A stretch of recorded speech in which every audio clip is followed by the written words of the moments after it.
Hello, bachcho. Let's read the question. And the question say assertion. The mass number of a nucleus is always less than its atomic number. Region. Mass number of a nucleus may be equal to its atomic number. Our options are A. Assertion is correct. Region is correct. Region is the correct explanation of assertion. Option B. Assertion is correct. Region is correct. Region is not a correct explanation for assertion. Option C. Assertion is correct. Region is incorrect. Option D. Assertion is incorrect. Region is correct.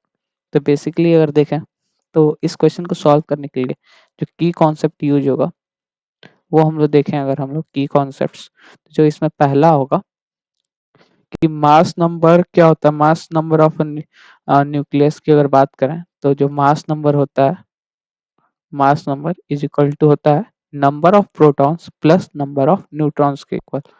Number of protons plus number of neutrons के equal होता है। ठीक, अब अगर देखें ये पहला concept हो गया।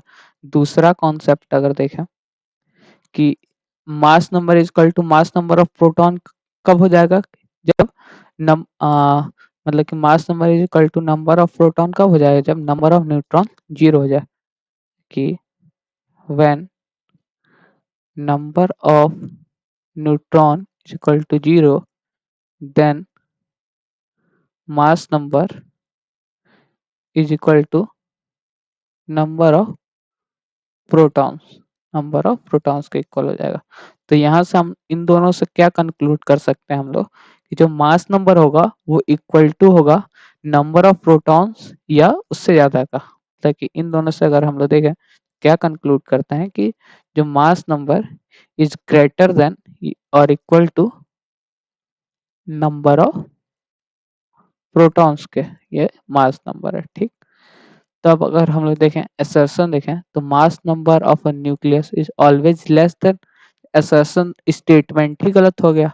और अगर रीजन वाला स्टेटमेंट देखें तो mass number of a nucleus may be equal to its atomic number. ठीक, और इसमें एक चीज बता दें, अब हम लोग जानते हैं कि जो नंबर ऑफ प्रोटॉन्स होता है वही तो होता है एटॉमिक नंबर। ठीक, तो अगर देखें तो when number of neutrons is equal to zero हो जाएगा तो mass number is equal to number of proton, number of protons मतलब कि is equal to atomic number के इक्वल।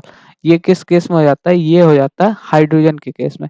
जब हाइड्रोजन में एक ही प्रोटॉन होता है, न्यूट्रॉन नहीं होता है, तो mass number is equal to atomic number हो जाता है। तो ये जो रीजन है ये स्टेटमेंट तो करेक्ट है।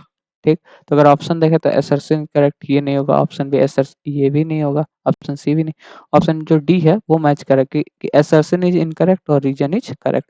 So the final answer is option D. Hope you understand it well. All the best. Thank you.